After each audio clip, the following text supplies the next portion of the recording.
ನಮಸ್ಕಾರ, ನಾನು ನಿಮ್ಮ ಮಹೇಶ್ ತಾಂತ್ರಿಕ್ ಕೊಳ್ಳೇಗಾಲ. ಇವತ್ತಿನ ಒಂದು ವಿಚಾರ ಏನಂತಂದರೆ, ಸ್ತ್ರೀ ಪುರುಷ ವಶೀಕರಣದ ಬಗ್ಗೆ ನಾನು ನಿಮಗೆ ಮಾಹಿತಿ ಕೊಡ್ತಾ ಇದ್ದೀನಿ. ವಶೀಕರಣಕ್ಕೆ ಯಾವ ರೀತಿ ಪದಾರ್ಥವನ್ನು ತರಬೇಕು, ಯಾವ ರೀತಿ ತಂದು ಅದರಲ್ಲಿ ಕಪ್ಪು ಮಾಡಿ ಅದನ್ನು ಸಿದ್ಧಿ ಮಾಡಿಕೊಂಡು ನಾವು ಯಾವ ರೀತಿಯಲ್ಲಿ ನಾವು ಇಷ್ಟಪಟ್ಟವ್ರನ್ನ ವಶೀಕರಣ ಮಾಡ್ಕೊಳ್ಳೋದಾಗಿರಲಿ, ವಶ ಮಾಡ್ಕೊಳ್ಳೋದಾಗಿರಲಿ ಮಾಡ್ಬೋದು ಅನ್ನೋದಕ್ಕೆ ನಾನು ನಿಮಗೆ ಒಂದು ಮೂಲಿಕೆ ಮುಖಾಂತರ ತೋರ್ತಾ ಇದ್ದೀನಿ. ಫಸ್ಟಿಗೆ ನಾನು ನಿಮಗೆ ನೇರ ಬರಬೇಕು, ಫೋಟೋದ ಮೂಲಕ ಎಲ್ಲೋ ಕೂತ್ಕೊಂಡು ಪ್ರಯೋಗ ಮಾಡೋದಕ್ಕೆ ಬರೋದಿಲ್ಲ ಅಂತ ಯಾಕೆ ಹೇಳ್ತೀನಿ ಅಂತಂದರೆ, ಅದರಲ್ಲಿ ಕಾರಣ ಉಂಟು. ನೀವು ತಿಳ್ಕೊಳ್ಳಿ. ಫಸ್ಟಿಗೆ ನೀವೆಲ್ಲೋ ಕೂತ್ಕೊಂಡು ಫೋಟೋ ಕಳಿಸಿದ ತಕ್ಷಣವೇ ಪ್ರಯೋಗ ಮಾಡೋದಕ್ಕೆ ಬರೋದಿಲ್ಲ. ಅದಕ್ಕೆ ಆದಂಥ ಕೆಲವು ರೀತಿ ನೀತಿ ಇರ್ತವೆ. ಅದರದ್ದೇ ಆದಂಥ ಒಂದು ನಾವು ವಾಮಾಚಾರದ ವಿದ್ಯೆ ಮಾಡಬೇಕಾದ್ರೆ, ವಶೀಕರಣ ಪ್ರಯೋಗ ಮಾಡಬೇಕಾದ್ರೆ ಅದರದ್ದೇ ಆದಂಥ ಪೂಜೆ ವಿಧಾನಗಳು ಬೇರೆ ಬೇರೆ ಥರ ಇರ್ತವೆ. ಆ ರೀತಿಯಲ್ಲೇ ಸ್ಥಳೆ ಕಟ್ಟು ಹಾಕೋಬೇಕು, ಎಲ್ಲೆ ಕಟ್ಟು ಹಾಕಬೇಕು. ಎಲ್ಲೆ ಕಟ್ಟು ಅಂತಂದರೆ, ಈಗ ನಾವು ಕೊಳ್ಳೇಗಾಲ ತಾಲೂಕು, ಇದು ಎಲ್ಲೆ ಯಾವ್ದು ಬರ್ತದೆ ಅದರ ಕಟ್ಟು ಹಾಕೋಬೇಕು. ಸ್ಥಳೆ ಕಟ್ಟು ಹಾಕ್ಕೊಂಡು ಮತ್ತೆ ನೀವು ಇರ್ತಕ್ಕಂಥ ಸ್ಥಳ ಕಟ್ಟು, ಎಲ್ಲೆ ಕಟ್ಟು. ಸಭೆ ಕಟ್ಟು ಅಂತಂದರೆ ಸಭೆ ಕಟ್ಟು ಬಾಯಿ ಕಟ್ ಮಾಡಿಕೊಂಡು ಆನಂತರ ಬಾಯಿ ಕಟ್ಟು ವಶೀಕರಣ ಮಾಡಿಕೊಂಡು ಅವರಿಗೆ ನಾವು ಯಾವ ರೀತಿ ಎಲ್ಲಾದರೂ ನಮ್ಮ ಮೈನ್ ಕೊಳೆ ಮುಖಾಂತರನೋ ಅಥವಾ ಯಾವ ರೀತಿ ಎಲ್ಲಾದರೂ ಮತ್ತು ಬೆವರಿನ ಮುಖಾಂತರನೋ ಹೊಟ್ಟೆ ಕೊಟ್ಟರೆ ಅದು ಕೆಲಸ ಆಗ್ತದೆ. ಏನು ಹೊಟ್ಟೆ ಕೊಡ್ತಕ್ಕಂಥದ್ದು ಕಪ್ಪು, ನಾವು ತಲೆ ಕೂದಲಿಗೆ ಹಚ್ಬೋದು ಅಥವಾ ಅವ್ರಿಗೆ ಹೊಟ್ಟೆಗೆ ತಿನ್ನಿಸ್ಬೋದು. ಈ ಥರ ಮಾಡಿದಾಗ ಮಾತ್ರನೇ ಅದು ಫಲ ಕೊಡೋದಕ್ಕೆ ಸಾಧ್ಯ. ನೀವೆಲ್ಲೋ ಕೂತ್ಕೊಂಡು ಫೋಟೋ ಕಳಿಸಿದ ತಕ್ಷಣವೇ ಪೂಜೆ ಮಾಡಿದ್ದೀವಿ, ಇನ್ನೊಂದು ಮತ್ತೊಂದು ಆಯಿತು, ನಿಮ್ಮ ಕೆಲಸ ಆಯ್ತದೆ, ಅದು ಯಾವುದೇ ಕಾರಣಕ್ಕೂ ಶುದ್ಧ ಸುಳ್ಳು. ಆ ವಿದ್ಯೆ ಅಂತೂ ನಮಗೆ ಗೊತ್ತಿಲ್ಲ. ಬೇರೆಯವ್ರು ಮಾಡ್ತಾರೋ ಬಿಡ್ತಾರೋ ಅದು ನಮಗೆ ಬೇಡ. ನಮಗಂತೂ ಆ ವಿದ್ಯೆದ ಬಗ್ಗೆ ಮಾಹಿತಿ ಇಲ್ಲ, ಗೊತ್ತಿಲ್ಲ. ಯಾಕಂತಂದರೆ ನೇರ ಬಂದಾಗ ಕೆಲಸ ಮಾಡೋದಕ್ಕೆ ತುಂಬ ಅನುಕೂಲ. ನೀವೆಲ್ಲೋ ಕೂತ್ಕೊಂಡು ಫೋಟೋ ಕಳಿಸಿದ ತಕ್ಷಣವೇ ಕೆಲಸ ಮಾಡೋದಕ್ಕಾಗಲ್ಲ. ನೋಡಿ, ಇದು ಒಂದು ಗಿಡಕ್ಕೆ ಒಂದೇ ಬೇರೆ ಬರೋದು. ಇದು ಈ ಥರ ತುಂಬ ಪವರ್ಫುಲ್ಲಾಗಿ ಕೆಲಸ ಮಾಡ್ತದೆ. ಇದ್ರ ಹೆಸರು ಕಾಡು ತೆಂಗು ಅಂತ ಹೇಳ್ತೀವಿ ನಾವು. ಈ ಕಾಡು ತೆಂಗನ್ನ ಏನಪ್ಪಾ ಅಂತಂದ್ರೆ, ಕಾಡು ತೆಂಗು ಮತ್ತೆ ನೋಡಿ ಇದು ನವಳ ಗೆಡ್ಡ ಅಂತ ಕರಿತೀವಿ ಅಥವಾ ಕಾಡು ಈರುಳ್ಳಿ ಅಂತ ಹೇಳ್ತೀವಿ. ನೋಡಿ, ಈ ಥರ ಇರ್ತದೆ.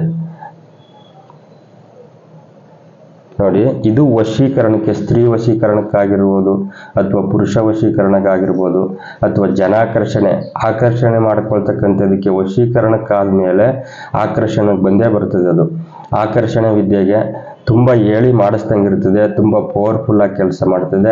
ಆದರೆ ಏನು, ಇದನ್ನ ತರ್ತಕ್ಕಂಥ ರೀತಿ, ಇದು ಯಾವ ಟೈಮಲ್ಲಿ ತರಬೇಕು, ಯಾವ ರೀತಿಯಲ್ಲಿ ನಾವು ತಂದು ಇದನ್ನು ಸಿದ್ಧಿ ಮಾಡಿಕೊಂಡು ಒಂದು ವಶಕ್ಕೆ ನಮ್ಮದೇ ಆದಂಥ ಪೂಜೆ ಪುನಸ್ಕಾರದಲ್ಲಿ ವಶೀಕರಣ ಮಂತ್ರವನ್ನು ಕೊಟ್ಟು ವಶ ಮಾಡಿಕೊಂಡ್ರೆ 100ಕ್ಕೆ 100 ಭಾಗ ಕೆಲಸ ಮಾಡ್ತದೆ. ಇದು ನೀವು ಏಕಾಏಕಿ ಹೋಗಿ ಎಲ್ಲಂದ್ರಲ್ಲಿ ಕಿತ್ಕೊಂಡು ಬಂದು ಇದನ್ನು ಪ್ರಯೋಗ ಮಾಡಿದ್ರೆ ಅಂದರೆ ಖಂಡಿತವಾಗೂ ಕೆಲಸ ಆಗಲ್ಲ. ಇದಕ್ಕೆ ಆದಂಥ ಕೆಲವು ವಿಧಿವಿಧಾನಗಳಿದೆ. ಅಮಾವಾಸ್ಯೆ ಅಥವಾ ಪೌರ್ಣಮಿಲೇ ತರಬೇಕು. ಅದರಲ್ಲಿ ಒಂದು ಒಳ್ಳೆ ಟೈಮನ್ನು ನಾವು ಶೇಖರಣೆ ಮಾಡಿ ಆ ಟೈಮಲ್ಲೇ ಕರೆಕ್ಟ್ ಆದಂಥ ರೀತಿಯಲ್ಲಿ ಹೋಗಿ ಅದಕ್ಕೆ ಒಂದು ಪೂಜೆ ಕೊಟ್ಟು ಅದನ್ನು ತಂದು ಸಿದ್ಧಿ ಮಾಡಿ ಇಟ್ಕೊಂಡು ಅದ್ರ ಮೂಲಕ ನಾವು ಕಪ್ಪನ್ನು ತಯಾರು ಮಾಡಿ ಇಟ್ಕೋಬೇಕು.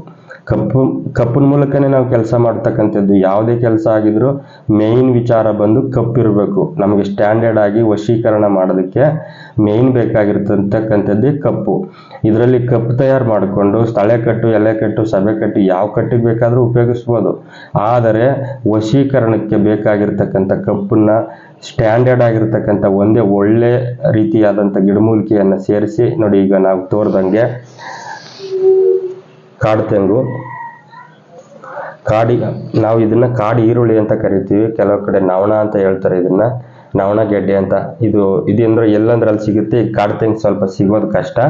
ಹಂಗಾಗಿ ಇವೆರಡನ್ನೂ ಶೇಖರಣೆ ಮಾಡಿ ಒಳ್ಳೆ ರೀತಿಯಲ್ಲಿ ಇದನ್ನ ಕರೆಕ್ಟ್ ಆದಂಥ ರೀತಿಯಲ್ಲಿ ಸುಟ್ಟು ಇದ್ರ ಹೊಗೆ, ನಾವು ಇದನ್ನು ಸುಡಬೇಕಾದ್ರೆ ಹೊಗೆ ಹೊರಗಡೆ ಬರಬಾರ್ದು.